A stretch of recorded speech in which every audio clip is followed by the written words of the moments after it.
black ass out of here before I call the real police!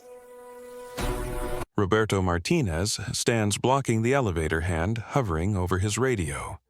He is looking directly at Naomi Carter, who holds a visitor badge and company ID in plain sight. The badge reads, Guest, Board Meeting 10:00 a.m. in clear black letters. This floor is for executives only. You Lost Roberto's voice carries across the marble lobby loud enough for the handful of white employees near the reception desk to turn and stare. Naomi Carter, 45, doesn't flinch. She's dressed deliberately simple navy blazer from Target dark jeans, black flats that have seen better days. Her natural hair is pulled into a professional bun. She carries a worn leather briefcase, the kind you'd find at a thrift store. Every choice intentional, every detail designed to test exactly what's happening right now. I have a meeting with the board, she says evenly, her voice calm as still water. Roberto throws his head back and laughs, the sound bouncing off the glass walls of TechVantage Corporation's 42nd floor. Lady, the cleaning staff entrance is downstairs.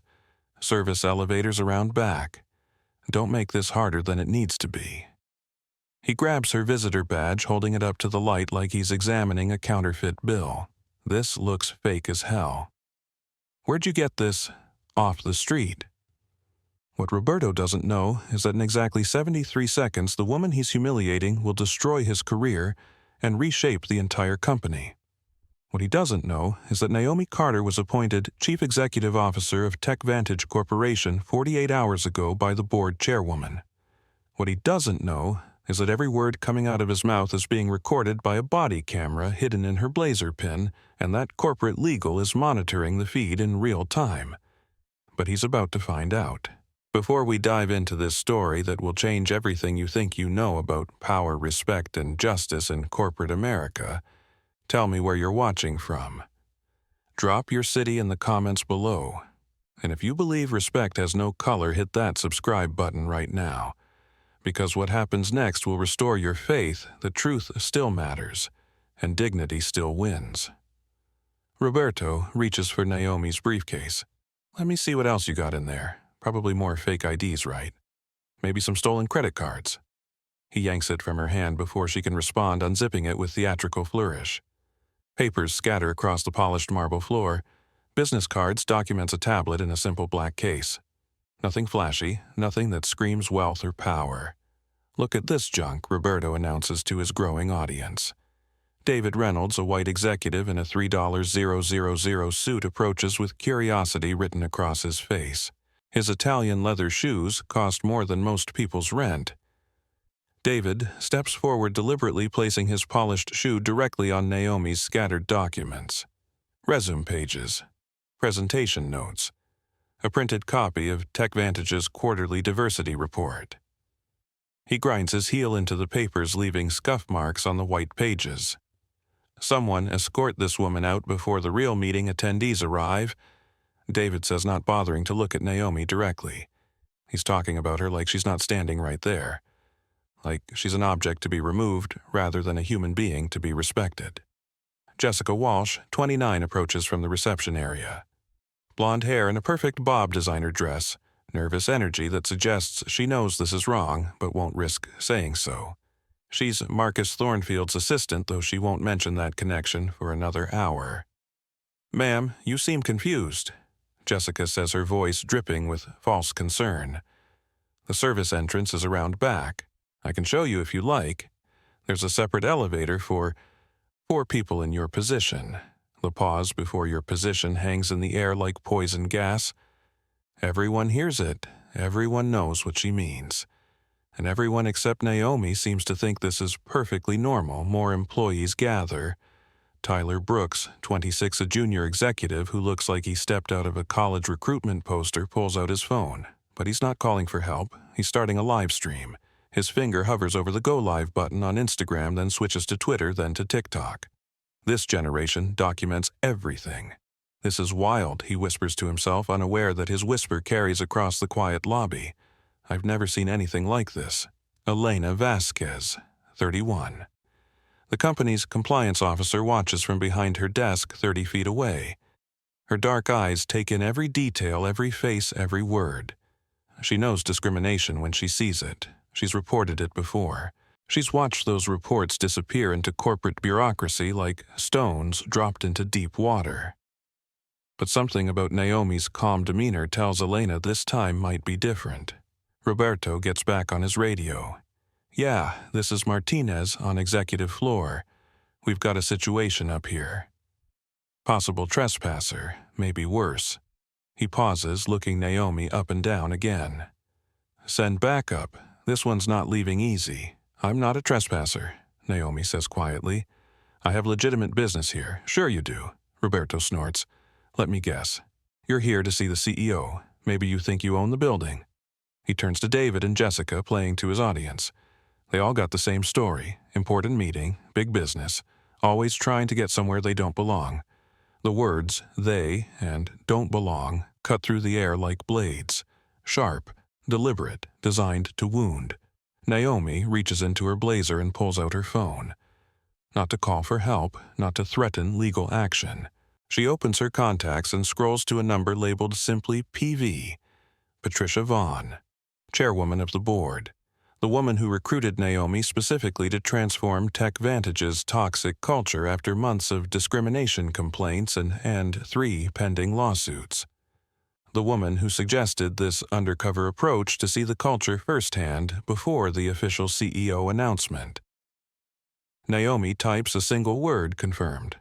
The response comes back in seconds. "Recording everything. Legal standing by. Give them exactly what they're showing you." Roberto notices the phone. "Oh, great now."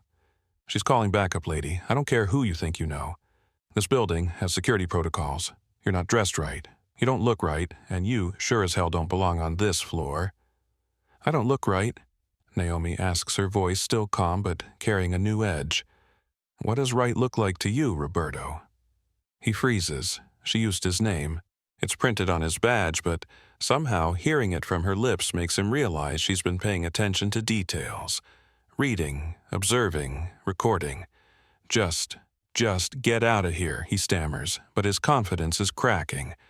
Before this gets ugly, David steps closer, sensing Roberto's hesitation. She's right. Security protocols exist for a reason. We can't have random people wandering the executive floors, especially not... He pauses, choosing his words carefully for the witnesses. Especially not people who clearly don't understand corporate environments. The code is clear. Everyone understands what people who clearly don't understand corporate environments means. It's racism wrapped in corporate speak. Bias dressed up in professional language. Tyler's live stream is gaining viewers. Comments flow across his screen. This is happening right now at TechVantage Corp. That woman is so calm. This is discrimination in real time. Someone needs to help her. But Tyler doesn't help. He just documents. His finger hovers over the comment button, torn between doing what's right and protecting his career. Elena Vasquez stands up from her desk. She's seen enough. She walks across the lobby, her heels clicking against the marble. Every step deliberate. Every step bringing her closer to a moment that will define her character. "Excuse me," she says, her voice clear and professional. "Is there a problem here?" Roberto turns grateful for another authority figure. "Yeah, this woman claims she has a meeting with the board. Won't leave when told." Elena looks at Naomi's visitor badge. Looks at the scattered documents. Looks at David's shoe print on the papers. Her compliance training kicks in. This isn't just discourtesy. This is a hostile work environment. This is discrimination. This is exactly the kind of behavior that generates lawsuits. Her badge appears valid, Elena says carefully. "Have you verified with the board's office?" "Don't need to," Roberto snaps. Look at her. Does she look like she belongs in a board meeting? The question hangs in the air like a challenge. Elena looks at Naomi, really looks at her. Sees the calm intelligence in her eyes. Sees the way she carries herself despite the humiliation. Sees something Roberto and David and Jessica are missing entirely. Actually, Elena says quietly, "I think she does." Roberto's face reddens. David's jaw tightens. Jessica shifts nervously, sensing the power dynamic changing. Elena right. Naomi speaks for the first time directly to the compliance officer. Thank you. I appreciate someone using their eyes instead of their assumptions. Elena nods. Something passes between them. A moment of recognition, of respect, of solidarity. Tyler's livestream viewer count hits 500. Comments multiply. That compliance woman just stood up for her. This is insane. Plot twist, incoming. Why is that security guard so aggressive? But the real plot twist is still 73 seconds away. Roberto keys his radio again. Where's that backup? This situation is escalating. Through the static comes a voice, en route. 2 minutes out, 2 minutes. Naomi calculates quickly. By the time more security arrives, she needs to be past this checkpoint. Not because she can't handle more guards, but because she has a meeting to attend, a performance to observe, evidence to collect. Roberto, she says, her voice carrying new authority. I'm going to give you one opportunity to step aside and let me proceed to my meeting. He laughs, but it's forced now. Nervous. Or what you'll call your lawyer lady, I've heard it all before. Or Naomi says quietly, you're going to wish you had. She steps forward. Roberto blocks her path, hand moving to his radio again. David positions himself to Naomi's left. Jessica hovers nearby, phone in hand, like she's ready to call for help. Tyler's live stream explodes. Oh, snap, she's not backing down. This woman has nerves of steel. Something big is about to happen. Plot armor activated. Elena watches, torn between professional obligations and moral clarity. She knows what's right. She also knows what's safe for her career. The elevator dings. More security approaching. The moment stretches like a wire under tension. And then Naomi does something none of them expect. She smiles. Not the smile of someone defeated or intimidated. The smile of someone holding cards nobody else can see. Roberto, David, Jessica, Naomi says, speaking their names like she's taking attendance. I want you to remember this moment. Because in about an hour, when you're trying to explain yourselves to unemployment officers, you're going to wonder if treating me with basic human dignity might have saved your careers. Roberto scoffs, but uncertainty flickers across his face. Nice try, lady. Threats won't get you anywhere. The elevator opens. 2 more security guards step out, both white, both wearing the same aggressive confidence Roberto displays. They scan the situation quickly. Black woman in simple clothes surrounded by white employees and 1 Hispanic guard. The math seems simple to them. She giving you trouble? Martinez. The older guard badge reading Stevens approaches with his hand resting on his radio. Claims she has a board meeting, Roberto explains. Won't leave. Getting aggressive now. Naomi hasn't raised her voice once. She hasn't made a single aggressive move. But apparently not submitting to humiliation counts as aggression in their world. Ma'am, we're going to need you to come with us, Stevens says. We can do this easy or we can do it hard. Tyler's livestream viewer count hits 1-200. Comments flow like water. This is about to get ugly. Why won't they just check with the board? Something's not right here. This woman knows something they don't. Elena steps forward again. Actually, I think there might be a misunderstanding. Her badge, Elena. David's voice cuts like a blade. I think you've helped enough. Maybe you should get back to your desk. The threat is clear. Step back or risk your own position. Elena's face flushes. She looks at Naomi apologetically, then retreats. Self-preservation wins over solidarity. Naomi watches Elena walk away. No judgment in her eyes. She understands the impossible choices people face in toxic environments. That's exactly why she's here. Here's what's going to happen, Stevens announces, taking charge. You're going to come downstairs with us. We'll sort this out in the security office. Check your story, make some calls. If everything checks out, maybe you can come back with proper supervision. Proper supervision, Naomi repeats. Interesting phrase. What kind of supervision do white visitors require? The question lands like a stone in still water. Ripples of discomfort spread across the gathered faces. It's not about Jessica starts, it's about what exactly Naomi asks. My clothes, my hair, my skin color, help me understand what requires supervision. Tyler adjusts his phone angle, making sure to capture every face, every reaction. This is content gold, but more than that, it's documentation. Evidence of something bigger than a simple misunderstanding. "Look," Stevens says, trying to regain control. "We're not doing this here. Downstairs. Now." Naomi looks at her watch. "A simple Timex, nothing fancy. I have 8 minutes to make my meeting. After that, a room full of board members will wonder where I am, and when they start asking questions, they're going to want detailed answers about why I was delayed." Something in her tone makes Stevens pause. Roberto shifts uncomfortably. Even David seems less certain than he was 5 minutes ago. "Board members don't know you," David says, but there's a question mark in his voice now. "Are you sure about that?" Naomi asks. The phone in her hand buzzes. A text from Patricia Vaughn, conference room prepared. "Legal recording. Proceed when ready." Naomi looks up from her phone. "Last chance, gentlemen. Step aside, let me proceed to my meeting, and maybe we can chalk this up to unfortunate miscommunication." Roberto laughs, but it sounds hollow now. "You're bluffing." "Am I?" Naomi asks. Roberto Martinez, employee ID 7743, hired 18 months ago. 3 complaints about aggressive behavior toward minority visitors. All complaints buried by previous management. Should I continue? Roberto's face goes pale.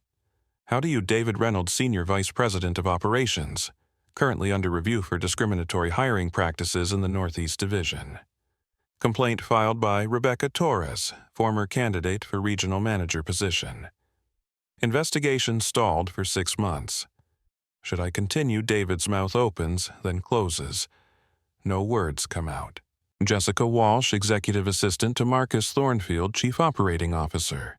Present during 17 separate incidents of discriminatory behavior. Never filed a single report. Complicit through silence. Should I continue? Jessica drops her phone. It clatters across the marble floor, the sound echoing like a gunshot in the sudden quiet. Tyler's live stream explodes. She knows everything, plot, twist, incoming. Who is this woman? This is better than Netflix. Stevens reaches for his radio, but Naomi's voice stops him. "Officer Stevens, I wouldn't. Your supervisor is currently in a meeting with corporate legal. Radio traffic is being monitored. Every word you speak will be analyzed for compliance violations." Stevens' hand freezes midway to his radio. Elena slowly stands up from her desk again, drawn by curiosity and growing realization. Something extraordinary is happening. Someone has finally come to TechVantage with the power to create real change. "Who are you?" David whispers. "I'm someone who believes in dignity, respect, and equal treatment." Naomi answers. "I'm someone who thinks corporate culture should reflect those values, and I'm someone who has the authority to make sure it does." She steps forward. Roberto doesn't move to block her this time. "Now, if you'll excuse me, I have a meeting to attend. And gentlemen, ladies, I suggest you spend the next few minutes thinking very carefully about how you want this story to end." Naomi walks past Roberto, past Stevens, past the scattered papers that David ground into the marble. She approaches the elevator and presses the button. The doors open immediately. Before stepping inside, she turns back to face them. "Tyler," she calls to the young man with the live stream. "Keep recording. People need to see how change happens." The elevator doors close, leaving 5 people staring at each other in stunned silence. Tyler's viewer count hits 2,800. Comments flood the screen. She just walked through them like they weren't there. Best power move ever. Who is this queen? This is history happening live. In the elevator, Naomi allows herself a moment of satisfaction. Not because she humiliated anyone, but because she collected exactly the evidence she needed. Roberto's aggressive racism. David's casual discrimination. Jessica's complicit silence. Stevens' assumption of authority without justification. Elena's brief moment of courage followed by institutional intimidation. All of it recorded, all of it documented. All of it about to become very expensive for TechVantage Corporation. The elevator reaches the 15th floor of the executive conference area. As the doors open, Naomi straightens her blazer, checks her hair in the reflection of the polished steel, and prepares for Act 2. The real test is about to begin. Maria Gonzalez, 42, sits behind the mahogany reception desk like a gatekeeper protecting sacred territory. Her dark eyes sweep over Naomi as she approaches, as taking in the simple clothes, the worn briefcase, the natural hair. Computing, calculating, concluding. "Can I help you?" Maria asks, though her tone suggests help is the last thing she intends to provide. "I'm here for the board meeting," Naomi says pleasantly. 10 o'clock with Patricia Vaughn. Maria's perfectly sculpted eyebrows rise slightly. She doesn't bother checking her computer screen or appointment calendar. Instead, she looks Naomi up and down again more slowly this time, like she's examining a puzzle piece that clearly doesn't fit. "You'll want human resources," Maria says definitively, pointing toward a different bank of elevators. 7th floor. They handle all the entry-level positions. The pause before entry-level positions carries the same poison Jessica's words held downstairs. The assumption is clear. Someone who looks like Naomi, dressed like Naomi, couldn't possibly have legitimate executive business. "I'm not here for human resources," Naomi responds calmly. "I'm here for the board meeting, conference room A, with Patricia Vaughn and the full board of directors." Maria laughs, actually laughs like Naomi just claimed to be the Queen of England. "Honey, the board meeting is for executives only. Very important people. I think you might be confused about which appointment you have." She reaches for her phone, already dialing an extension. "Let me call HR for you. They'll sort this out." Actually, Naomi says, her voice carrying a new edge. "Why don't you call Patricia Vaughn directly and confirm my appointment?" Maria pauses phone halfway to her ear. "I don't just call the chairwoman for every person who wanders in claiming to have meetings. Every person Naomi asks. Or just certain types of people." The question hangs between them like a challenge. Maria's face flushes slightly. She's been caught in her bias and she knows it. "Look, I'm trying to help you," Mariah says, defensive now. "HR is down the hall. They'll help you with whatever you need. What I need," Naomi says quietly, "is basic respect and professional courtesy. What I need is for you to do your job instead of making assumptions about who belongs where." Maria's mouth opens and closes. For a moment, she seems to consider actually checking her appointment system. But old habits die hard, and bias is the oldest habit of all. "Security is going to need to escort you to the proper floor," Maria says, reaching for her radio. Before she can make the call, the elevator doors open again. Tyler Brooks steps out, phone still in hand, live stream still running. He's followed by Elena Vasquez, who looks like she's wrestling with a difficult decision. "Excuse me," Elena calls out. "Maria, there might be some confusion downstairs." This woman's appointment might actually be legitimate. Maria turns annoyed at the interruption. "Elena, I don't need HR telling me how to handle reception duties. Actually, I'm in compliance," Elena corrects. "And I'm suggesting we verify before we make assumptions." Tyler positions himself to capture the entire exchange. His viewer count is climbing steadily. Comments flow. Round 2 starting. This woman is everywhere. Maria, about to learn something, plot thickens. Naomi watches Elena carefully. This is the woman who showed momentary courage downstairs, then retreated when threatened. Now she's back putting herself at risk again. Either she's learned something or she's seen something that changed her perspective. "Thank you," Elena, Naomi says. "I appreciate someone willing to question assumptions." Maria bristles. "I don't make assumptions. I follow protocols." Whose protocols, Naomi asks, company policy or personal bias? The conversation is interrupted by the arrival of Sarah Mitchell, 35, from Human Resources. She emerges from the stairwell slightly out of breath, like she hurried up here for a reason. "Maria called me," Sarah explains, looking at Naomi with the same evaluative expression everyone else has worn. "Said someone was confused about their appointment." Sarah is white blonde, wearing a pantsuit that screams middle management. She speaks with exaggerated clarity, like she's addressing someone with limited English comprehension. "Let me explain our corporate structure in simple terms." Sarah begins pulling out a company directory folder. "TechVantage has very specific organizational levels. Executive positions require certain qualifications and clearance levels." She opens the folder, revealing an org chart with photos of senior leadership. All white faces, All male except for 2 token women, all wearing expensive suits in professional portraits. Now, these are our board members and C-level executives. Sarah continues speaking slowly and enunciating each word. Do you see yourself on this chart?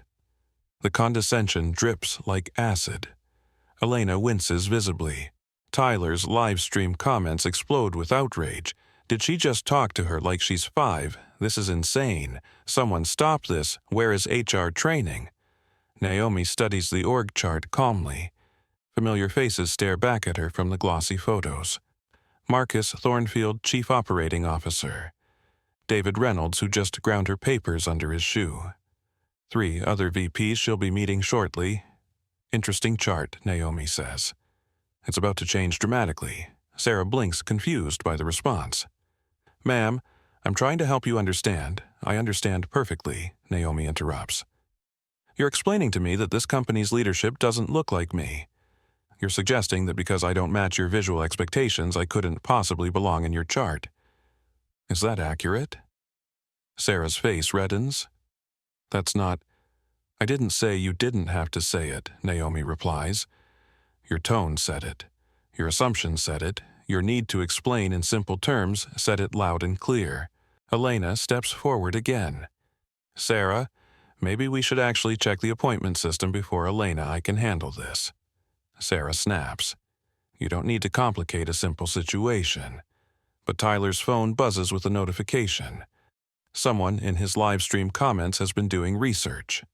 Guys, I looked up TechVantage board meeting today, Patricia Vaughn, announcing new CEO, this woman might be the new CEO.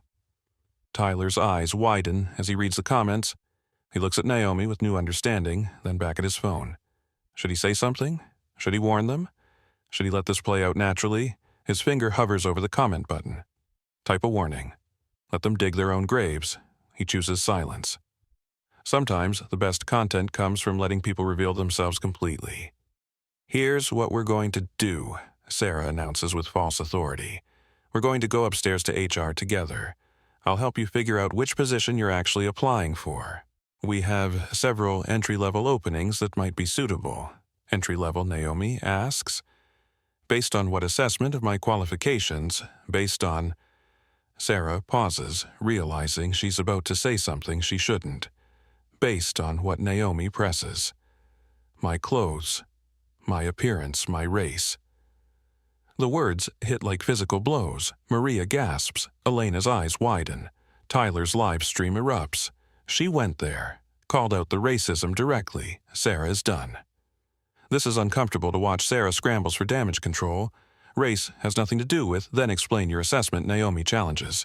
Tell me exactly what qualifies someone for board meetings in your professional opinion. Sarah's mouth moves, but no words come out. She's trapped. Any answer reveals bias. Silence reveals bias. There's no safe response because the premise was biased from the start. Maria tries to rescue the situation. Maybe we should all just calm down, and I am calm. Naomi says, her voice steady as stone. I'm also documenting every word of this conversation for compliance review. Elena's phone buzzes. She glances at it quickly, then her eyes widen. Oh my God, she whispers. What Sarah asks, grateful for any distraction. Elena shows her phone screen to Tyler, then to Maria. The announcement just went live on the company website.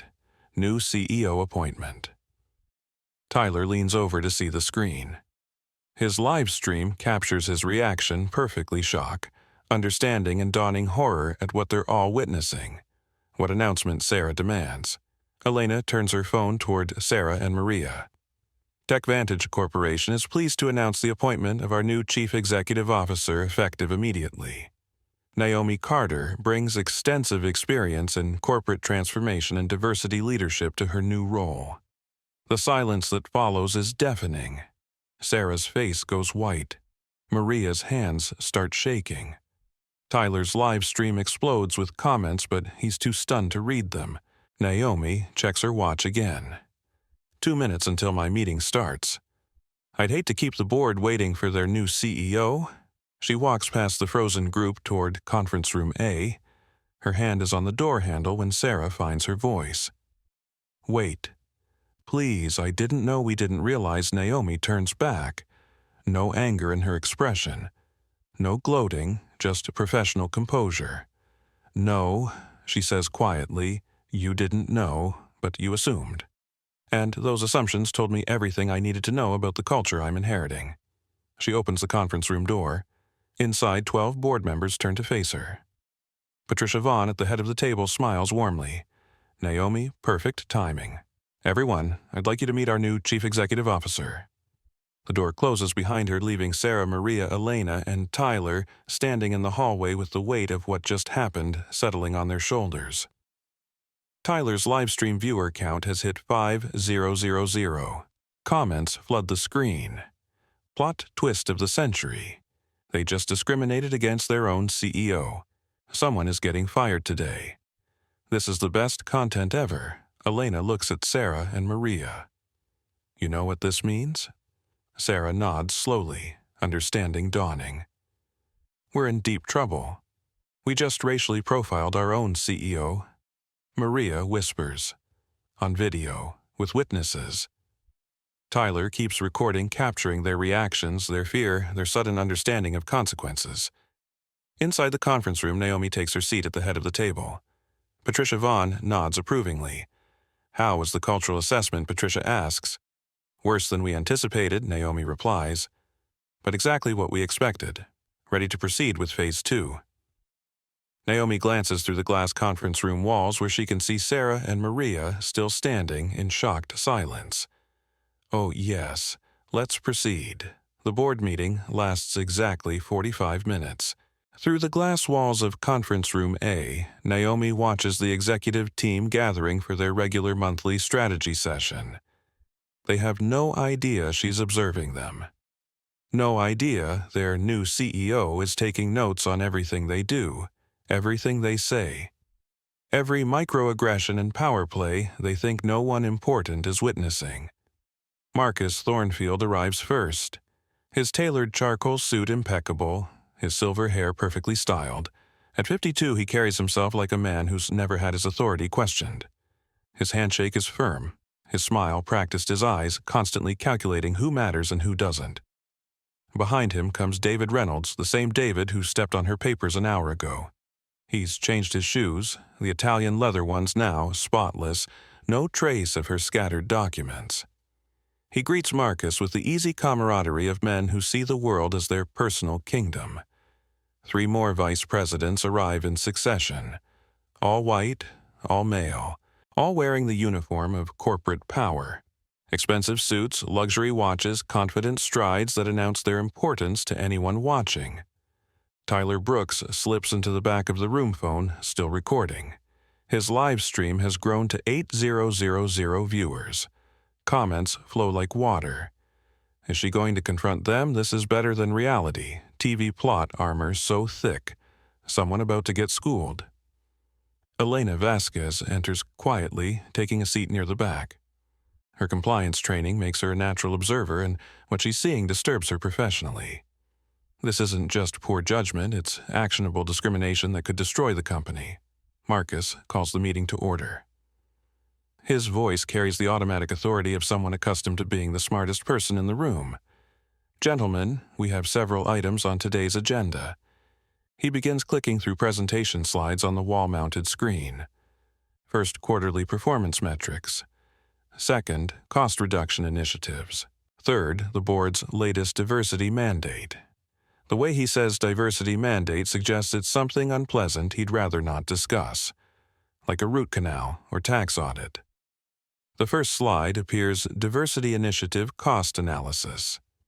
Naomi leans forward, studying the numbers. According to Marcus's presentation, the company spent $2.3 million last quarter on diversity programs, training, and compliance measures. The slide frames this spending as wasteful overhead rather than necessary investment. As you can see, Marcus continues, these programs are draining resources without measurable ROI. We're spending money to solve problems that don't actually impact productivity. David nods approvingly. The training sessions especially. 4 hours of employees sitting through sensitivity workshops instead of generating revenue. Exactly, Marcus agrees. and the compliance requirements are becoming unreasonable. We're supposed to track every hiring decision, every promotion, every performance review for bias indicators. It's bureaucracy run amok. The next slide shows employee demographic data. Bar graphs comparing hiring, promotion, and retention rates across racial and gender lines. The data tells a clear story: white males advance faster, stay longer, and receive higher compensation at every level. But Marcus presents it differently. These metrics might look concerning to outside observers, he explains, but they reflect merit-based decisions. We hire and promote the most qualified candidates. If those candidates happen to be predominantly white and male, that's a reflection of the talent pool, not company bias. Tyler's livestream comments explode. Did he just say merit explains racial disparities? This is textbook discrimination justification. Someone screenshot this presentation. Evidence gathering phase complete. Elena furiously takes notes. This presentation alone violates 3 federal compliance standards. The language clearly demonstrates discriminatory intent. Any employment lawyer would salivate over evidence this explicit. Marcus continues to the next slide, diversity program elimination plan. The room falls silent. Even David looks surprised. Now, obviously we can't eliminate these programs immediately, Marcus explains. Legal won't allow it, but we can redirect funding toward general employee development that serves everyone equally. Translation: eliminate programs specifically designed to address discrimination while maintaining plausible deniability. The beauty of this approach, Marcus continues warming to his theme, is that we maintain compliance technically while reducing actual diversity outcomes. We're spending the money, just not effectively. One vice president raises his hand. What about the board's directive? They seemed pretty committed to measurable improvement. Marcus waves dismissively. Boards come and go. Leadership priorities shift. If we drag our feet long enough, this diversity push will fade like all the others. Tyler's viewer count hits 12,000. Comments flow faster than he can read. This is criminal. They're planning to sabotage diversity programs. How is this legal? Someone needs to stop this. Naomi watches from behind the glass walls, her expression calm, but her mind racing. This isn't just individual bias, this is deliberate, coordinated effort to undermine equal opportunity policies. This is the smoking gun that justifies immediate dramatic action. Her phone buzzes quietly. Text from Patricia Vaughn. How much evidence do you need? Naomi types back, gathering more. This is gold. Marcus advances to his final slide, messaging strategy for diversity pushback. The key, he explains, is to frame any diversity initiatives as unfair to qualified employees. We emphasize merit qualifications and best candidate language. We avoid direct racial language but make it clear that lowering standards helps nobody. David leans forward. What about the legal risks? Minimal if we're careful with language, Marcus replies. Employment law protects against explicit discrimination, not against prioritizing qualifications. We just need to be smart about documentation. Elena's pen moves frantically across her notepad. This conversation alone establishes a pattern of intentional discrimination. The company's legal liability just multiplied exponentially. Tyler adjusts his phone angle to capture Marcus's face clearly. His live stream has become essential documentation of corporate discrimination. Comments continue flooding. This is evidence. Save this video. Send this to the EEOC Corporate Racism Exposed Live. Marcus concludes his presentation with a confident smile. Any questions? Silence. Not because there are no questions, but because everyone understands the subtext. Diversity is the enemy. Merit is the weapon. Qualified means white and male. Excellent, Marcus says. Now I believe we have some diversity consultant meetings scheduled for later today. Something about culture assessment. He checks his expensive watch. Actually, she should be here soon. Some woman from the board's diversity initiative. We'll give her 15 minutes, let her say her piece, then get back to actual business. David chuckles. How many of these consultants have we seen this year? They all sound the same. Inclusion this, belonging that. Meanwhile, our quarterly numbers speak for themselves. Exactly, Marcus agrees. But we play along, take some notes, nod in the right places. Then we file her report and continue operating effectively. Elena looks at Tyler, who's still live streaming. Both realize they're witnessing something extraordinary: executives openly discussing how to deceive diversity consultants and undermine equal opportunity policies. Marcus stands signaling the meeting's transition. All right, gentlemen, let's prepare for our diversity theater performance. Remember, we're committed to fairness and inclusion.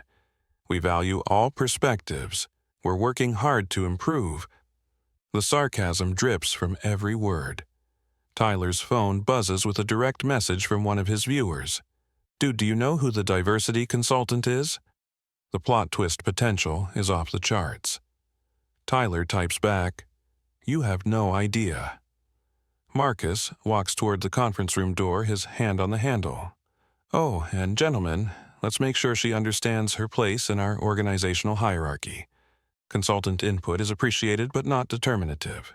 We'll listen politely and continue making decisions based on business realities."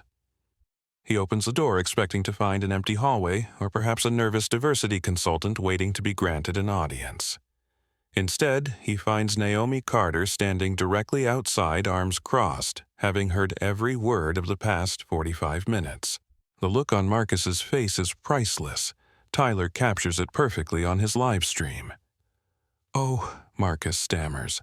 You weren't expecting the diversity consultant to arrive early," Naomi asks calmly. "Or you weren't expecting her to hear your actual opinions about diversity." The conference room behind Marcus has gone completely silent. David Reynolds stares through the glass, his face pale. The three vice presidents look like they've seen a ghost. Elena suppresses a smile. Finally, someone with authority has seen what she's been documenting for years. Tyler's live stream explodes. She heard everything Marcus has cooked. This is the confrontation we've been waiting for. Plot armor activated, Marcus tries to recover his composure. "I'm sorry, I think there's been some confusion. You must be the diversity consultant," Naomi finishes. "That's right, and based on what I just heard, we have a great deal to discuss." She steps past Marcus into the conference room, taking the same seat she occupied as CEO an hour earlier. But now she's playing a different role. Now she's the diversity consultant they think they can manipulate and dismiss. "Gentlemen," she announces to the room, "shall we begin?" Marcus Thornfield's confidence returns like armor snapping into place.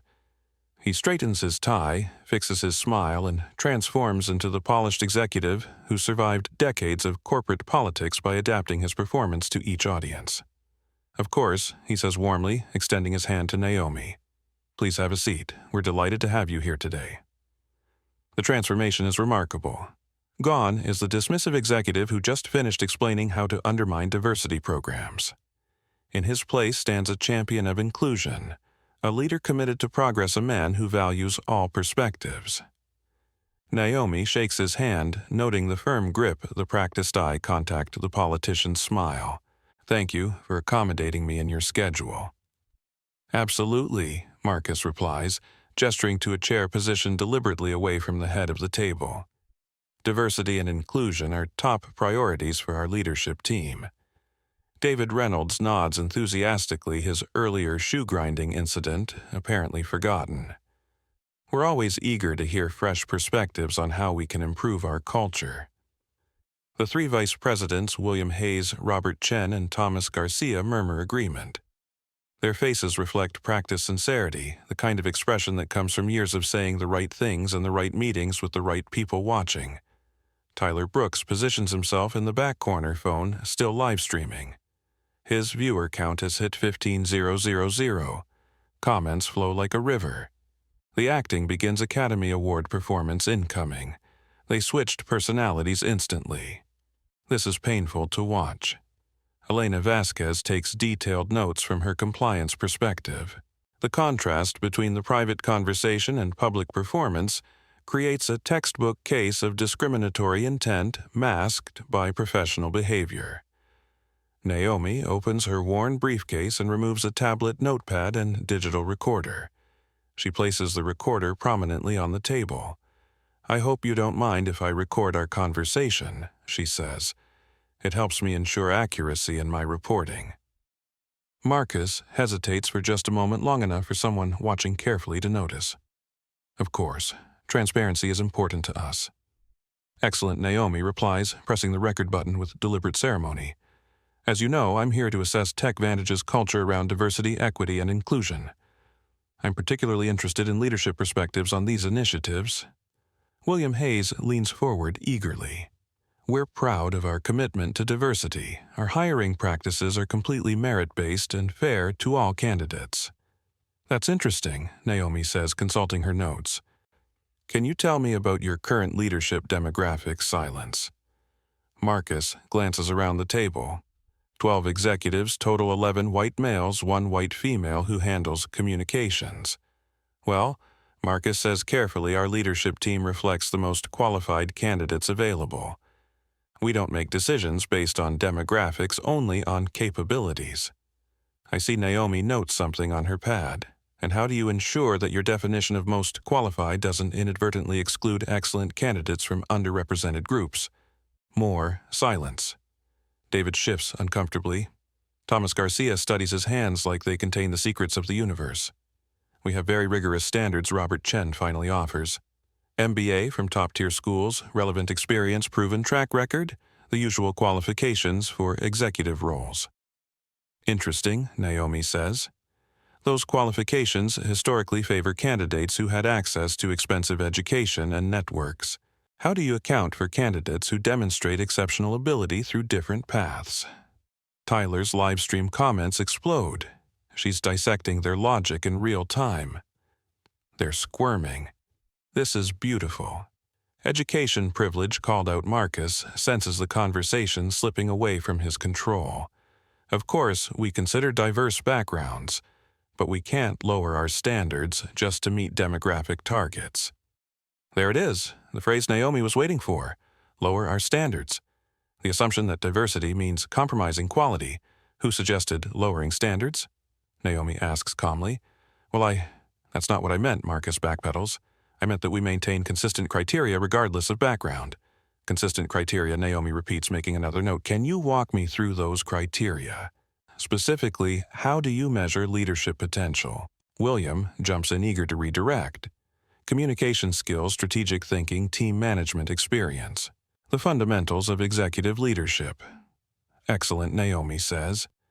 And how do you ensure your assessment of communication skills doesn't penalize candidates who speak with different accents or cultural communication styles? Another uncomfortable silence. Elena watches the executives exchange glances, each hoping someone else will answer. David tries to rescue the situation. We're very careful about cultural sensitivity. All our hiring managers receive training on unconscious bias. That's wonderful, Naomi responds. Can you tell me about the last time that training was updated and how you measure its effectiveness? David's face goes blank. I would need to check with HR on the specifics. Of course, Naomi makes another note. What about mentorship and sponsorship programs? How do you ensure high-potential employees from all backgrounds receive equal access to career development? Marcus leans back in his chair, his politician smile wearing thin. We have very informal mentorship. Leaders naturally gravitate toward employees they connect with. Naturally gravitate, Naomi repeats. Can you help me understand how that process works? How do leaders typically connect with employees? Common interests, shared experiences, similar backgrounds. Thomas offers helpfully, apparently unaware he's describing the exact mechanism by which bias perpetuates itself. Tyler's phone buzzes with notifications. His live stream has been shared across multiple social platforms. Viewer count approaching 20,000. Comments flowing too fast to read. They're describing discrimination as mentorship, similar backgrounds equals similar race. This is evidence they don't even realize what they're admitting. Naomi continues her gentle interrogation. That's fascinating. So leadership development opportunities tend to flow toward employees who share backgrounds with current leaders. That's not, Marcus, starts, then stops. Any answer confirms what she's suggesting. Let me ask a different question, Naomi continues. Can you tell me about your most recent diverse hires and leadership roles? Blank stares. Robert shuffles through papers like the answer might be hidden in the quarterly reports. We hired Jessica Martinez in communications last year, William offers. She's Latina. Excellent, Naomi says. What level role? Director level. William replies proudly. And how many director level roles reported directly to VPs or above? William hesitates. I'd need to check the org chart. That's fine. Generally speaking, how many director-level roles serve as stepping stones to executive positions versus terminal career positions? The question hangs in the air like a challenge. Everyone understands the implication. Director roles that lead nowhere aren't real advancement. They're tokens designed to create the appearance of diversity without sharing actual power. Elena furiously scribbles notes. This conversation is documenting a pattern of structural discrimination that any employment attorney would recognize immediately. Marcus decides to regain control through authority. I appreciate your questions, but I think you're overcomplicating our approach. We treat everyone fairly, we hire the best people, we promote based on performance. It's really that simple. Simple approaches often produce complicated results, Naomi observes. For instance, if your simple approach consistently produces leadership that's 92% white and 83% male, what does that tell you about the approach? David's face reddens. Those numbers reflect the available talent pool. The available talent pool, Naomi repeats thoughtfully. Are you suggesting that qualified women and people of color simply don't exist in sufficient numbers for executive roles? That's not because that would be a remarkable claim, Naomi continues. It would suggest that decades of educational and professional advancement by women and minorities have somehow failed to produce executive-ready candidates. Is that your position? Tyler's live stream reaches 25,000 viewers. Comments explode. She's destroying them. Logic trap activated. They're drowning in their own words. This is masterful. Marcus stands abruptly, his practiced composure finally cracking. Look, I appreciate your perspective, but we have real business to run here. We can't spend all day analyzing demographics when we have revenue targets to meet. There it is, the dismissal. The suggestion that diversity is somehow separate from real business. The implication that focusing on fairness interferes with productivity. That's interesting, Naomi says calmly. You're suggesting that building an inclusive culture conflicts with business success. I'm suggesting that we need to focus on what matters, Marcus replies tersely. And what matters, Naomi asks. Performance, results, execution, the things that actually drive business forward. Naomi nods thoughtfully. So you see diversity initiatives as obstacles to performance rather than drivers of it. Marcus realizes he's walked into another trap. I didn't say that. Help me understand what you did say, Naomi requests politely. William tries to intervene. I think Marcus is just emphasizing that we need balanced priorities. Diversity is important, but so is operational excellence. Balanced priorities, Naomi muses. That suggests diversity and excellence exist in tension with each other. Is that accurate? The room falls silent. Even Robert, who's been quietly supportive, seems to understand they're in dangerous territory. Tyler's phone is practically smoking from notification overload. His viewer count has hit 30,000. The live stream has been picked up by news aggregators. Social media influencers are sharing clips. This conversation is going viral in real time. Elena checks her own phone. TechVantage's stock price has started dropping as word spreads about discriminatory leadership practices being exposed live. Marcus checks his watch with exaggerated impatience. I think we've covered the main points. We appreciate your input and will certainly take your observations under consideration. The dismissal is clear, meeting over. Consultant heard and filed away. Back to business as usual. But Naomi doesn't move. Actually, she says quietly, I think we're just getting started. Something in her tone makes everyone pause. The calm confidence that's carried her through the past hour suddenly feels different. More dangerous. More certain. Mr. Thornfield, she continues, I need to share something with you and your team. Something that's going to change how this conversation proceeds. Marcus frowns. What do you mean? Naomi reaches into her briefcase and pulls out a single sheet of paper. Official TechVantage letterhead. Board seal at the bottom. Patricia Vaughn's signature clearly visible.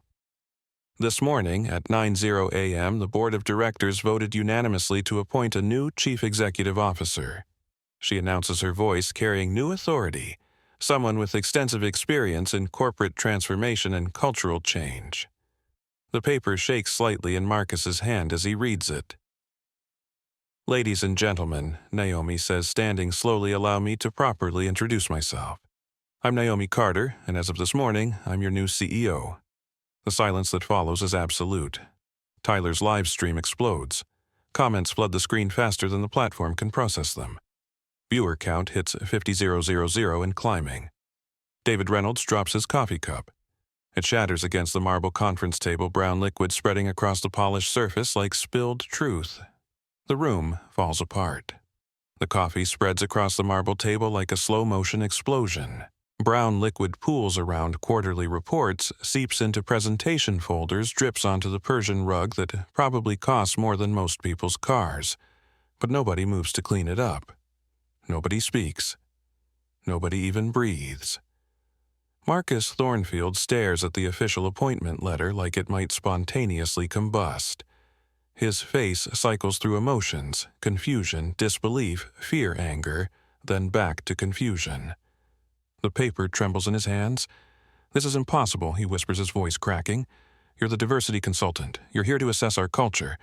You can't be. I am. Both, Naomi says calmly. I was appointed CEO on Tuesday. I chose to spend my first day assessing the culture I inherited. Congratulations, gentlemen. You've shown me exactly what I'm working with. David Reynolds has gone completely pale. His mouth opens and closes like a fish desperate for water. But we saw you downstairs. Security was doing exactly what you trained them to do, Naomi finishes. Make assumptions about who belongs where based on appearance. Treat people of color as threats rather than colleagues. Escalate situations that should have been resolved with basic courtesy. William Hayes grabs his phone, frantically typing. Tyler's live stream captures him perfectly panic in real time, a man realizing his career is over. Who are you texting? William Naomi asks pleasantly. I need to. Patricia Vaughn needs to know about this, he stammers. Patricia Vaughn recruited me personally, Naomi replies. She's been monitoring today's activities. In fact, she suggested the undercover approach after reviewing the discrimination complaints filed against this company over the past 18 months. Elena Vasquez feels vindicated and terrified simultaneously. Every report she filed, every complaint she documented, every concern she raised, someone was listening. Someone with the power to act. Thomas Garcia finally finds his voice. This is entrapment. You deliberately misled us. Nothing we said can be held against us. Naomi tilts her head slightly. Entrapment would require me to encourage illegal behavior. I simply observed your normal conduct. Are you suggesting that discrimination is so embedded in your normal conduct that observing it constitutes entrapment? Tyler's live stream has exploded beyond anything he's ever experienced. 75,000 viewers and climbing. Major news outlets are picking up the feed. Number TechVantage and number Naomi Carter are trending on every social platform. Comments flood his screen. Greatest plot twist in corporate history, she played the long game perfectly. Marcus is having a breakdown. This is better than Netflix. Robert Chen stands abruptly, his chair scraping against the marble floor. I need to call my lawyer. That's your right. Naomi acknowledges. Though I should mention that everything said in this room was recorded with your explicit consent. You agreed to the recording. Remember, she gestures to the digital recorder, still sitting prominently in the center of the table. The small red light blinks steadily, documenting every word, every admission, every moment of panic. Marcus rallies, trying to regain some semblance of authority. This is highly irregular. CEOs don't spy on their own executives. There are proper channels for cultural assessment. You mean the proper channels that buried Elena's compliance reports? Naomi asks, nodding toward Elena. The proper channels that ignored discrimination complaints. The proper channels that allowed Roberto Martinez to physically intimidate visitors based on race. Elena's eyes widen. She had no idea Naomi knew about her buried reports, but of course she would know. A new CEO doing due diligence would review all pending legal issues. How do you know about Elena Starts? I know about everything Naomi says simply. 3 pending EEOC complaints, 17 buried HR reports, 23 employees who left citing hostile work environment, a legal liability that currently exceeds $40 million and growing. David's hands shake as he reaches for his phone. I need to call Patricia.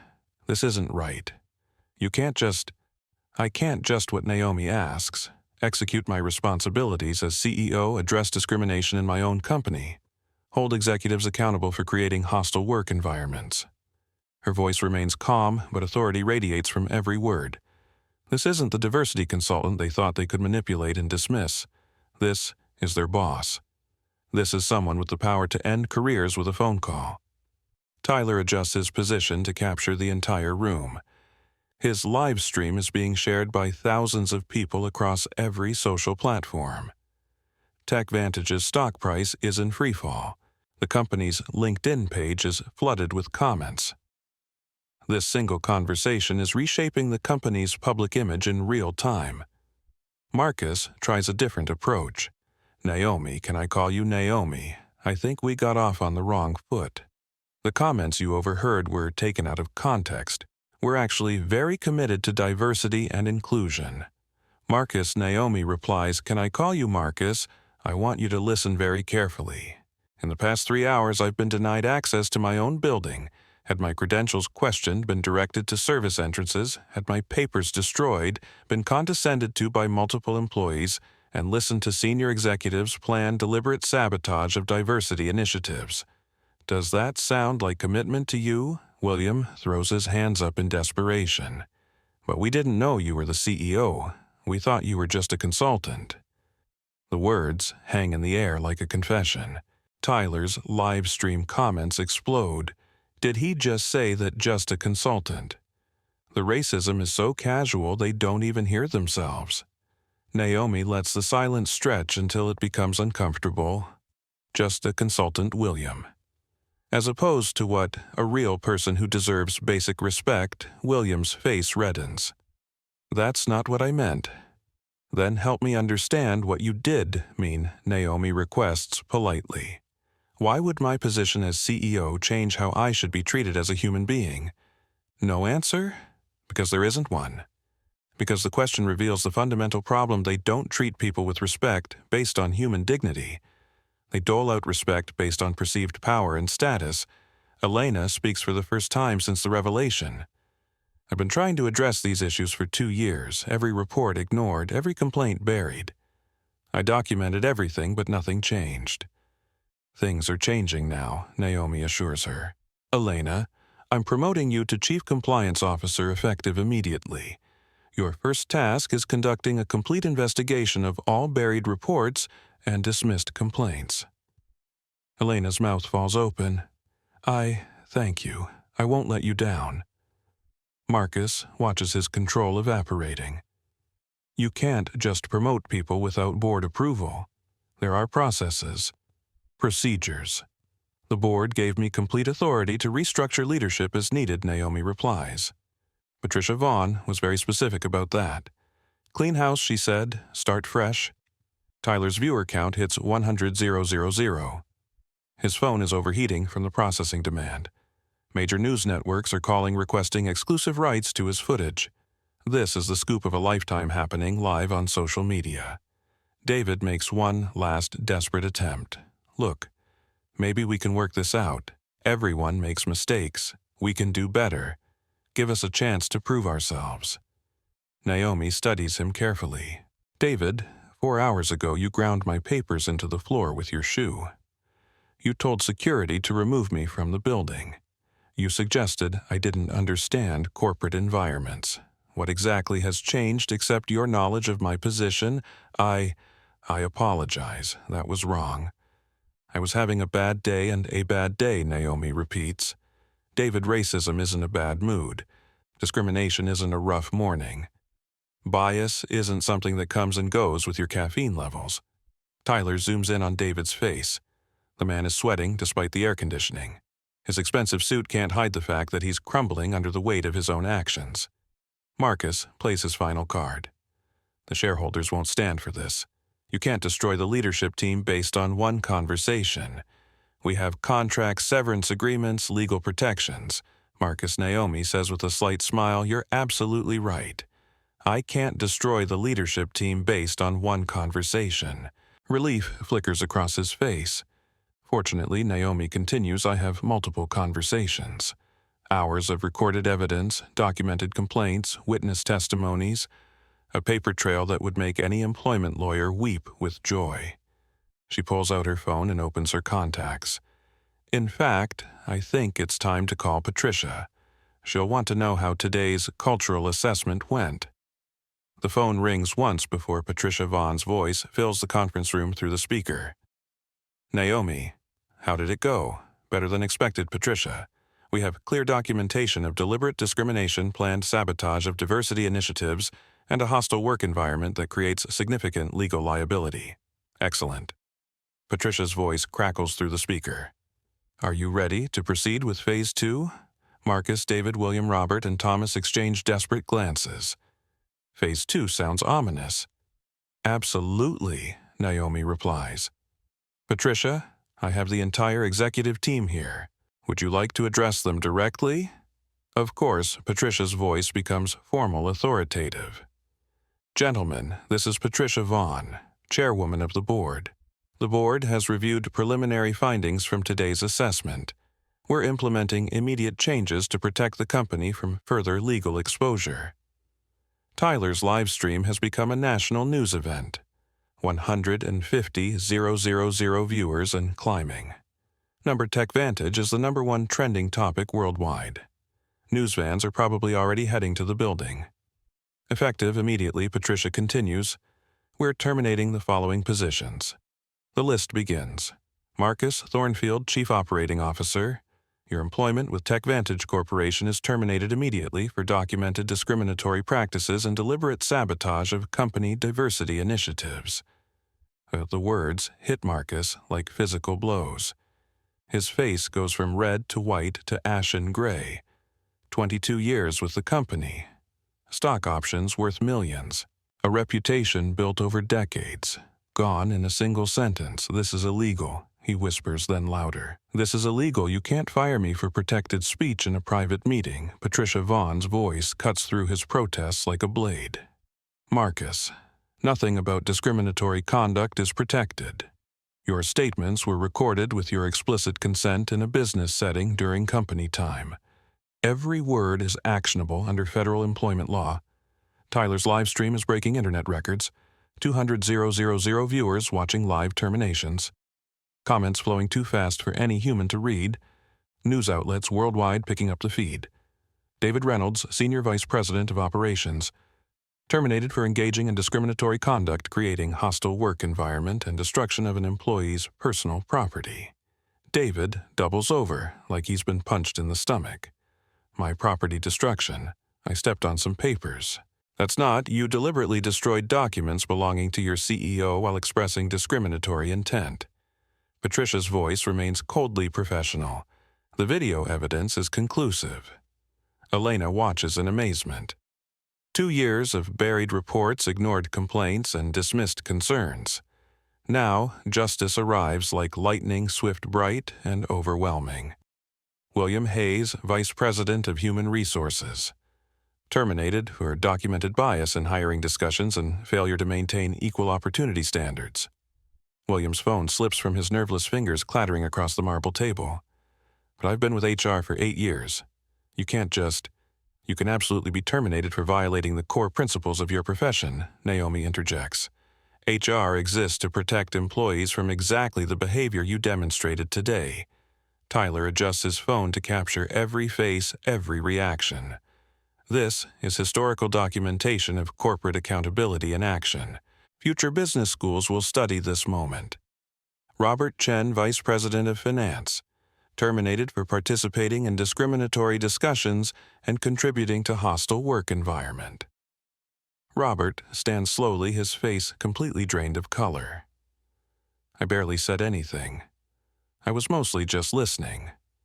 Silence in the face of discrimination is complicity, Patricia's voice explains. Your position requires moral leadership. You failed that requirement. Thomas Garcia doesn't wait for his name to be called. I resign, he announces quickly, effective immediately. I resign. Resignation doesn't protect you from legal consequences, Naomi warns, but it's noted. Tyler's viewer count hits 250,000. His live stream is being broadcast on major news networks. Social media platforms are struggling to handle the traffic. Number Naomi Carter has become a global phenomenon in real time. Marcus rallies for one final attempt at saving his career. You'll regret this, all of you. I have connections throughout this industry, investors who trust my judgment, board members at other companies who know my track record. Marcus Naomi says calmly, your track record now includes being terminated for discrimination on live video watched by 250,000 people. I think your networking opportunities may be limited. Elena can barely contain her excitement. Years of frustration and ignored complaints suddenly transformed into decisive action. Someone finally listened. Someone finally acted.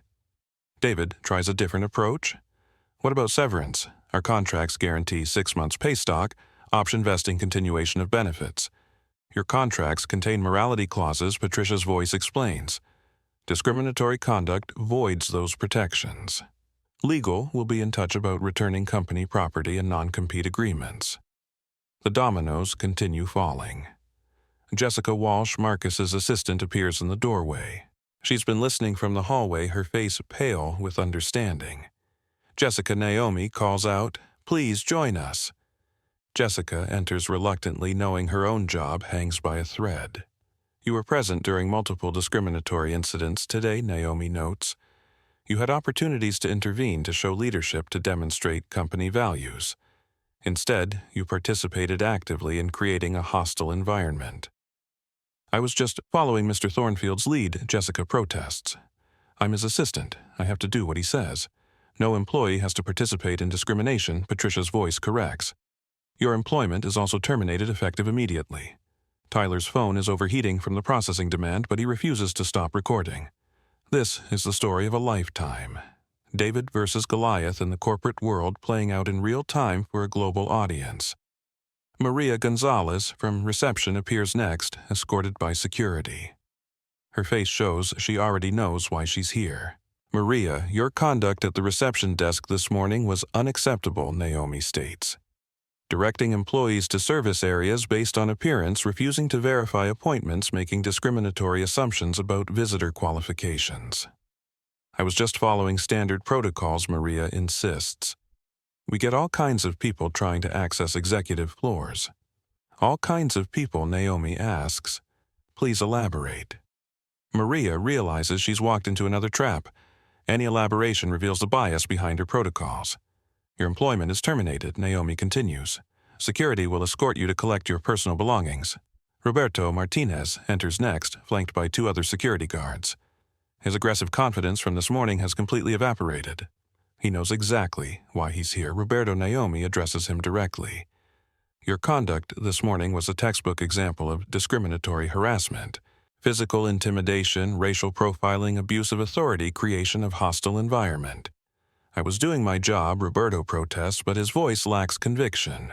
Protecting company security. From what Naomi asks. From me. From the person who owns this building. From your own CEO. Tyler captures Roberto's face perfectly the moment realization hits that he physically intimidated and threatened his own boss. Your security clearance is revoked, Naomi announces. Your employment is terminated. You're banned from company property permanently. Patricia Vaughn's voice cuts through the chaos. Naomi Legal wants to know if you're pressing individual charges for assault, harassment, and civil rights violations. The room falls silent. Everyone understands the implications. Criminal charges, civil liability, personal lawsuits that could destroy not just careers, but lives. Naomi considers the question carefully. She has the power to destroy these people completely. Video evidence of clear discrimination, witness testimony, financial resources to pursue litigation for years. Not at this time, she says finally. But that option remains open pending their conduct during the transition process. Tyler's live stream reaches 300,000 viewers. Comments explode. She's showing mercy they don't deserve it. Class, act even in victory. Leadership is grace under pressure. Marcus makes one final desperate plea. Naomi, please, I have a family, kids in college, a mortgage, 22 years with this company. Can't we work something out? Some kind of transition period? For a moment, sympathy flickers across Naomi's face. These are human beings with lives and responsibilities and families who depend on them. Then she remembers Roberto grabbing her ID badge, David grinding her papers under his shoe, Jessica directing her to service entrances, Marcus planning to sabotage diversity programs. Marcus, she says quietly, where was that consideration when you were planning to undermine programs designed to help other people's families? Where was that empathy when you were creating hostile environments for other people's children trying to build careers? Marcus has no answer. Security will escort you all to collect personal belongings, Naomi announces. You have 30 minutes. Legal will contact you about non-compete agreements, confidentiality requirements, and company property return. Patricia Vaughn's voice fills the room one final time. The board will be announcing leadership changes within the hour. Naomi has full authority to restructure the company as needed. We're committed to creating a workplace that reflects our values of dignity, respect, and equal opportunity. Tyler's phone finally overheats and shuts down, but not before broadcasting the most dramatic corporate accountability moment in social media history to over 350,000 live viewers. Elena approaches Naomi as the terminated executives file out under security escort. I can't believe this actually happened, Elena whispers. 2 years of trying to get someone to listen and you fixed it in one day.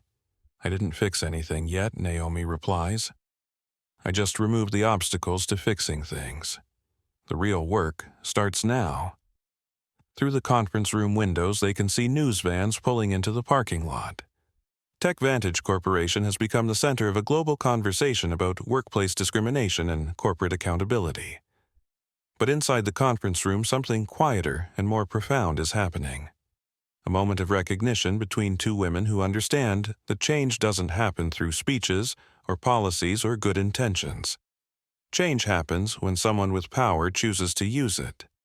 The executive floor of TechVantage Corporation transforms into controlled chaos within minutes. Security guards escort terminated employees to their offices while HR representatives witness the collection of personal belongings.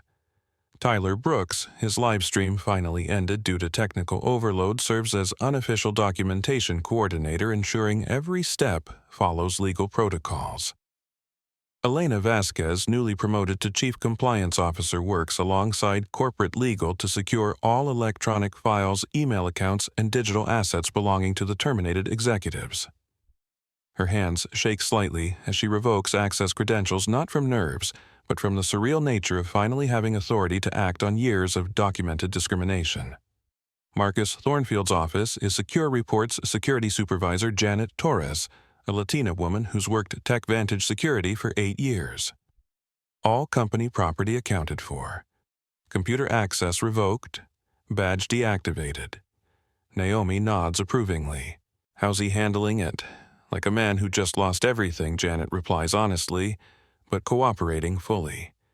I think reality is setting in. Through the glass walls of Marcus's former office, they can see him packing personal photos, awards, and memorabilia from 22 years of corporate life. His movements are mechanical, defeated.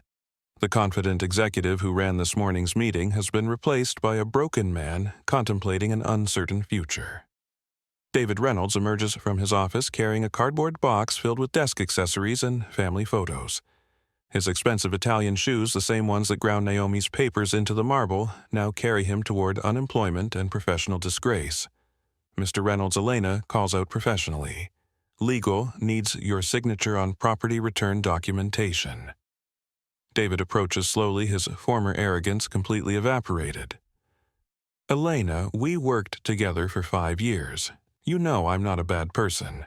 This whole thing just got out of hand. Elena looks at him steadily. David, I filed 3 separate complaints about discriminatory behavior I witnessed from you. 3 times, I documented incidents where you treated people differently based on race or gender. You're not a bad person having a bad day. You're a person whose bad choices finally caught up with you. Tyler positions himself to capture the exchange while maintaining a respectful distance. Even with his live stream ended, he continues documenting for potential follow-up content and legal evidence. David signs the papers without further comment. As he walks toward the elevator, he passes Roberto Martinez, being escorted out by the same security officers who responded to his discriminatory emergency call that morning. Roberto no longer wears his security uniform.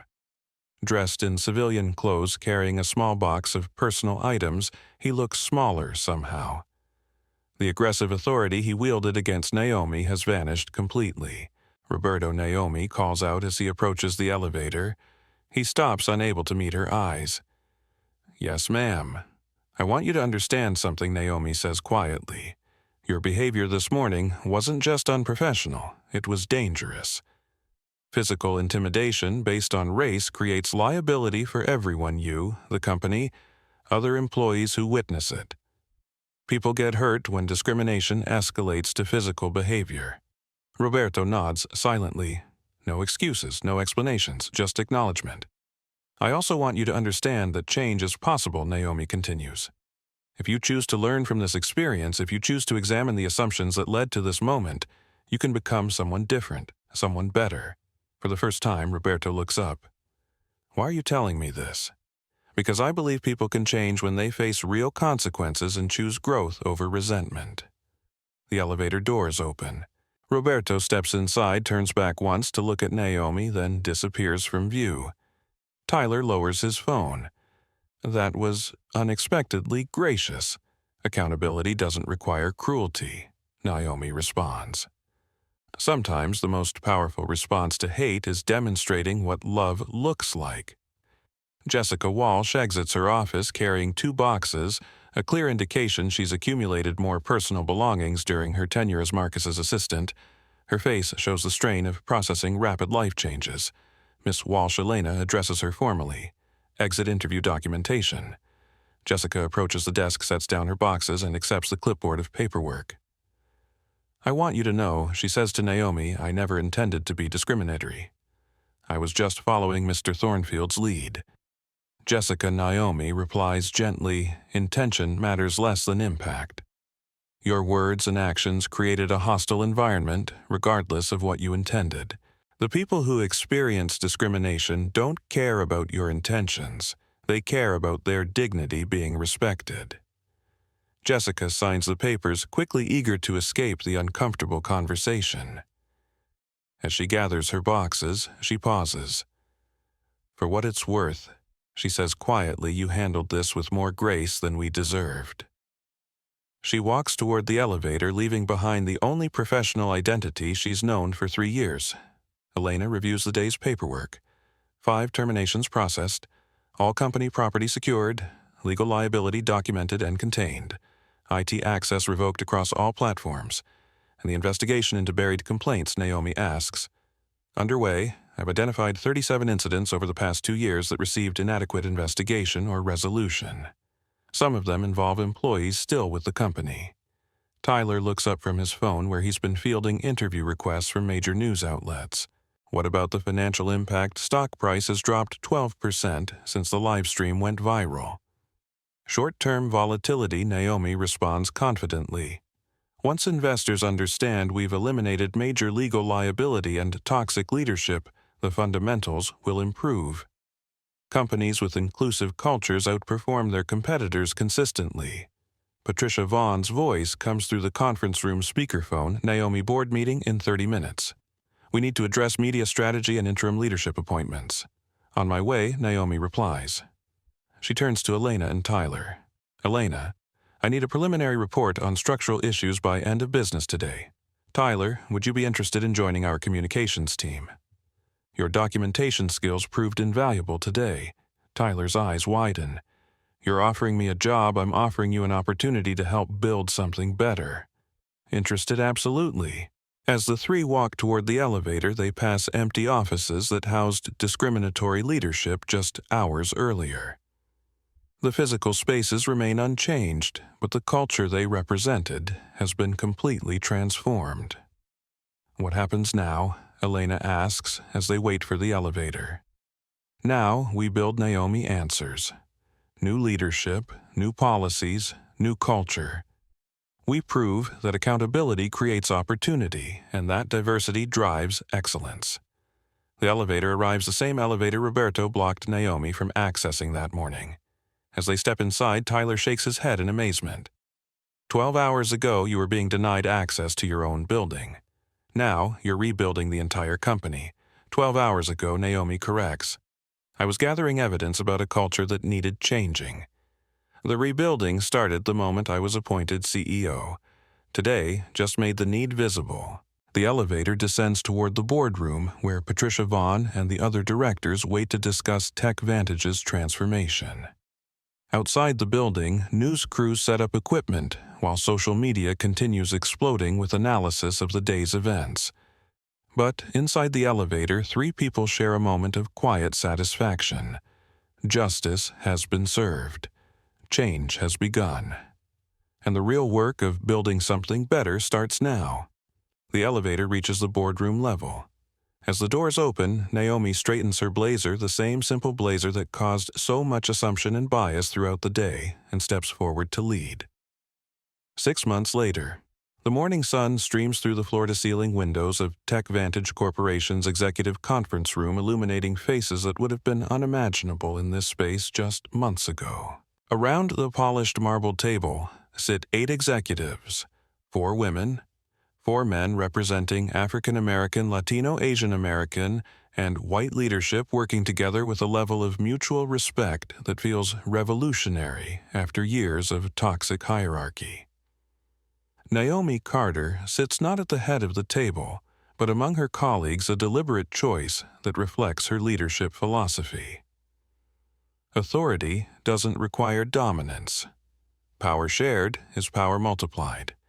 Q3 performance numbers announces Chief Financial Officer Angela Martinez, a Latina woman promoted from the accounting department after demonstrating exceptional analytical skills buried under previous leadership's bias. Revenue up 28% over last quarter. Employee satisfaction scores at historic highs. Innovation pipeline stronger than it's been in 5 years. Tyler Brooks, now Director of Strategic Communications, takes notes while simultaneously monitoring social media sentiment about the company. The transformation has become a case study in business schools worldwide, but more importantly, it's proven that inclusive leadership drives measurable results. Retention rates, asks Dr. Michael Washington, Chief Technology Officer and African American engineer previously overlooked for advancement despite patents in 3 breakthrough technologies. Elena Vasquez, now Chief Compliance Officer, consults her tablet. Voluntary turnover down 67%. Exit interviews cite positive culture as primary reason for staying. We've actually had former employees request to return. Naomi smiles at that last statistic. People vote with their feet, and TechVantage employees are choosing to stay and build rather than flee and survive. Media coverage analysis, Tyler reports. Sustained positive sentiment around corporate transformation narrative. 3 major business publications want to feature our leadership model. Harvard Business Review requesting case study participation. What about the discrimination lawsuit settlements? Asks Chief Operations Officer Sarah Kim, an Asian American woman brought in from outside after proving her turnaround expertise at a Fortune 500 manufacturing company. Elena pulls up legal documentation.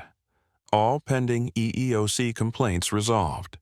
Total settlement costs $2.3 million. Compare that to projected liability of $40+ million if previous patterns had continued.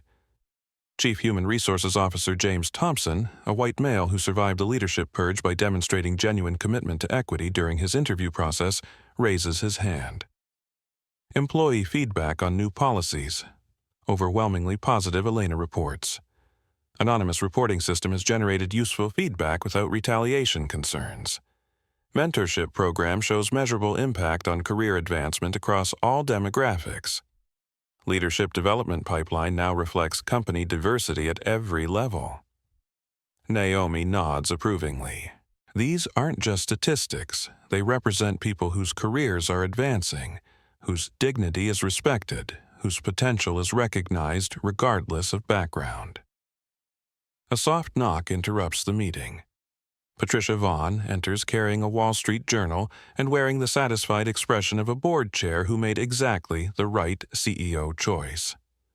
"Morning, everyone," Patricia says warmly. Naomi front page. She spreads the newspaper on the conference table. The headline reads, "TechVantage Transformation, How Accountability Created Competitive Advantage." Tyler leans over to read the subtitle, "Stock Price Up 45% Since Leadership Changes Proving Diversity Drives Performance." The article mentions our innovation metrics, specifically Patricia explains. 3 new patents filed this quarter, all from previously underutilized employee teams. Apparently, when people feel valued, they contribute more. Dr. Washington chuckles. Revolutionary concept. Angela pulls up financial projections on the wall screen. Speaking of innovation, the new product pipeline is generating significant investor interest. Our inclusion initiatives are actually becoming profit centers. How? So Sarah asks. Diverse teams identified market opportunities previous leadership missed entirely, Angela explains. Consumer segments, cultural insights, accessibility needs that homogeneous leadership overlooked. We're not just avoiding discrimination liability, we're generating revenue from perspectives we previously ignored. Naomi stands and walks to the window, looking down at the lobby where her transformation journey began. The same marble floors, the same glass walls, but the culture they contain has been completely rebuilt. "I want to share something," she announces to the room. "Yesterday I received a letter from a young woman who saw Tyler's live stream of our restructuring day. She uses air quotes around restructuring, earning smiles from the team who remember the more dramatic reality. She's a college senior African American studying business management. She wrote that watching our story convinced her that corporate leadership could be a place for people like her. She's applying for our management training program." Helena feels tears welling up. "That's beautiful. But here's what struck me," Naomi continues. "She doesn't want to work here because we handed her anything. She wants to work here because we demonstrated that talent gets recognized regardless of packaging. That excellence isn't defined by appearance. That leadership means lifting everyone up." Tyler makes a note to follow up on the young woman's application. Stories like hers prove that change creates ripple effects far beyond a single company. Patricia checks her watch. "I hate to interrupt this celebration, but we have visitors arriving in 10 minutes. "Visitors?" James asks. "Delegation from the Department of Labor," Patricia explains. "They want to study our transformation model for potential federal workplace guidance. Apparently, we've become an example of how accountability creates positive change." Dr. Washington shakes his head in amazement. 6 months ago, we were facing federal investigation for discrimination. Now, federal officials want to learn from us. 6 months ago, Naomi corrects, we had leadership that created problems. Today, we have leadership that solves them. Same company, different choices. As the team prepares for the federal delegation visit, Tyler receives a notification on his phone. He smiles at the message. "What's that?" Elena asks. "Marcus Thornfield just posted on LinkedIn," Tyler reports. "He's completed a diversity and inclusion certification program. Applied for a mid-level position at a nonprofit focused on workplace equity." The room falls silent as everyone processes this information. People can change, Naomi observes, when they face real consequences and choose growth over resentment. "I'm glad Marcus chose growth." Angela pulls up the company org chart on her screen. "Look at this transformation." The current leadership chart shows a rainbow of faces, a spectrum of backgrounds, a variety of perspectives that would have been impossible under previous culture. But more importantly, it shows competence, qualifications, and proven results from leaders who are finally free to contribute their full potential. Remember, Naomi tells her team, as they prepare for their federal visitors, we're not perfect yet. We're not finished building, but we've proven that inclusive leadership drives excellence. We've demonstrated that accountability creates opportunity, and we've shown the world that change is possible when people with power choose to use it responsibly. The federal delegation arrives 3 officials from the Department of Labor's Office of Federal Contract Compliance Programs. They're here to study TechVantage's transformation model for potential implementation across other federal contractors. As Naomi leads the presentation explaining how they rebuilt culture from the foundation up, she reflects on the journey from that morning 6 months ago when Roberto Martinez blocked her from accessing her own building. That moment of discrimination became a catalyst for industry-wide change. Tyler's live stream reached millions of people, inspiring similar accountability movements at companies across the country. The hashtag number Naomi Carter became synonymous with principled leadership and corporate courage. But the real victory isn't the media attention or business awards or federal recognition. The real victory is visible in the faces around the conference table, people who can now contribute their full potential because someone finally created space for their excellence to flourish. After the federal delegation departs, the executive team reconvenes for final quarterly review. Next quarter goals, Naomi asks. Launch the supplier diversity program, suggests Sarah.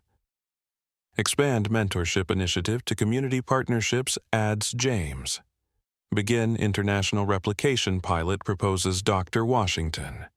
As they plan the future, Tyler's phone buzzes with a news alert. TechVantage Corporation named to Fortune's Best Companies for Diversity list, first time in company history. Applause erupts around the table, not because they've achieved perfection, but because they've proven that intentional, sustained effort creates measurable progress. One more thing Patricia announces as the meeting concludes. The board has voted to establish the Naomi Carter Fellowship, full scholarships for underrepresented students pursuing business leadership degrees. First recipients start next semester. Naomi feels emotion rising in her throat. That's thank you. That's how change becomes permanent, when it outlives the people who started it. As the team disperses to continue building the culture they've created, Naomi remains in the conference room for a moment of reflection. 6 months ago, this space contained executives planning to undermine diversity initiatives. Today, it holds leaders committed to expanding opportunity for everyone. The marble table is the same. The glass walls unchanged, but the culture they contain has been completely transformed. Change is possible. Accountability creates opportunity, and sometimes justice wins. 1 year later, Naomi stands in the same conference room where she was told she didn't belong. The afternoon sun casts long shadows across the marble table where coffee once spilled and assumptions once shattered. But today, the space hums with a different energy. Productive, inclusive, transformative. Through the glass walls, she watches a diverse leadership team engaged in animated discussion about next quarter's innovation pipeline. Elena Vasquez presents compliance metrics to a room of executives who actually listen and respond constructively. Tyler Brooks facilitates a video conference with university partners about expanding the internship program for first-generation college students. The scene would have been impossible under previous leadership. Not because the people weren't capable, but because the culture didn't create space for their capabilities to flourish. A gentle knock interrupts her reflection. Patricia Vaughn enters, followed by a young woman Naomi recognizes immediately, the college senior who wrote the letter who applied for the management training program who will start her career here next month. Naomi, I'd like you to meet Jasmine Williams, Patricia says warmly. Jasmine extends her hand with the confident grip of someone who knows she belongs. Miss Carter, thank you for showing people like me that corporate leadership could be a place for us. Naomi sees herself in this young woman's bright eyes, intelligent, determined, no longer required to dim her light for others' comfort. Jasmine, you earned this opportunity through your qualifications and potential. I just helped create an environment where those qualities could be recognized. My business ethics professor showed us Tyler's live stream in class, Jasmine explains. She said it was the most important leadership lesson she could teach, how accountability creates opportunity and how one person with courage can transform entire organizations. Naomi nods thoughtfully. The measure of leadership isn't the power you wield, she tells Jasmine. It's the environment you create for others to succeed. Through the window, she watches Dr. Washington mentoring 2 junior engineers, one Latina, one African American, both fast-tracked for leadership development.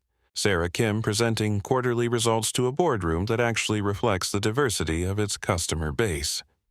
Angela Martinez explaining budget allocations that prioritize inclusive growth over short-term cost-cutting. What happens next? Jasmine asks. How do we make sure this change lasts? Naomi looks at this brilliant young woman who represents the future of leadership, then back at the thriving organization visible through the glass walls. We keep building, she answers simply. We prove every day that inclusive excellence drives results. We mentor the next generation of leaders, and we never ever take progress for granted. As Patricia and Jasmine head toward orientation meetings, Naomi allows herself a final moment of satisfaction. Not because she conquered her enemies, but because she transformed a broken culture into something that serves everyone better. The company didn't just change policies, it changed lives, including her own. She no longer needs to wear different versions of herself for different audiences. Her authentic leadership style has proven more effective than any performative authority she might have adopted.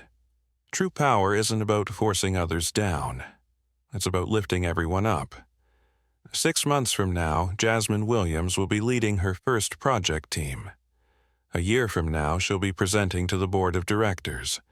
5 years from now, she might be sitting in this very chair creating opportunities for another generation of leaders who were told they didn't belong. That's how real change happens, not through single moments of justice, but through sustained commitment to building environments that recognize human dignity and develop human potential regardless of packaging. Naomi Carter walked into TechVantage Corporation as a CEO denied access to her own building. She rebuilt it as a leader who opened doors for everyone, willing to walk through them with excellence, integrity, and respect for others. And in the end, that transformation proved more powerful than any revenge, more satisfying than any punishment, and more lasting than any single moment of personal vindication. Justice isn't just about accountability for the past. It's about creating better futures for everyone. If you believe everyone deserves dignity in the workplace, share this story. Not just to spread awareness, but to remind others that quiet courage can change everything. Hit that like button, subscribe to our channel, and ring that notification bell so you never miss stories that prove justice still matters. Share this with someone who needs to know their voice has power, because when we stand up for what's right, we build environments that don't just survive, they thrive. Your support helps us continue bringing these powerful stories of transformation and hope. Thank you for being part of a community that believes change is possible when people with courage choose to act.